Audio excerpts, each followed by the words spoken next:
তো hello guys, নমস্কার। আমি হলাম রিয়া দাস। তো অনেক দিন পর আজকে একটা নতুন ভিডিও নিয়ে চলে এসেছি।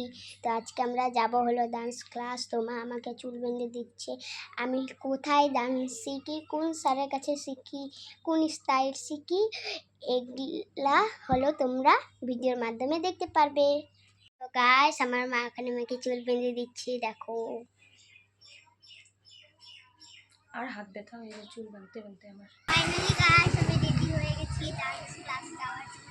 তো আমি স্যারদের জন্য হলো ময়ূরের পাংখা নিয়ে যাচ্ছি। আমার দাদু চলে এসেছে আমাদের। তো আমি এখন ডান্স ক্লাস যাবো, তারপরে তোমাদেরকে দেখাবো আমার ডান্স ক্লাস। Bye bye. তো গাইস, এই যে আমি এখন টোটোতে উঠলাম। তো আমরা যাচ্ছি এখন বরতলা। ওখান থেকে যাবো আমরা ডান্স ক্লাস শিখিয়ে।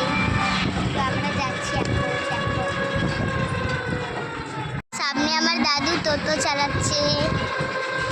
আমরা এখন যাবো বরতলা। তো গাইস, ফাইনালি এখন আমরা যাচ্ছি।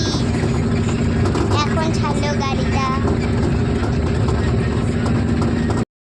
এই তো আমি ডান্স ক্লাস পৌঁছে গেছি। আমাদের ডান্স ক্লাসটা হলো আমবাড়ি হাই স্কুলের পিছনে। আমি হলাম এখানে 5 মাস থেকে ডান্স শিখতেছি। আমাদের আমবাড়ি ক্লাসে হলো কি স্টাইল ডান্স শিখায়, hip hop, contemporary, free style আর হলো ওয়েস্টার্ন। এই তো আমার দুটো সালকে আমি ময়ূরের পালক দিচ্ছি। এটা হলো আমার ডান্স ক্লাস। এখনও কেউ আসেনি ক্লাসে। তোমরা যদি ডান্স শিখতে চাও আসতে পারো আমার ক্লাসে। আমার ভিডিও যদি ভালো লাগে লাইক কমেন্ট শেয়ার করে দিও। Bye bye.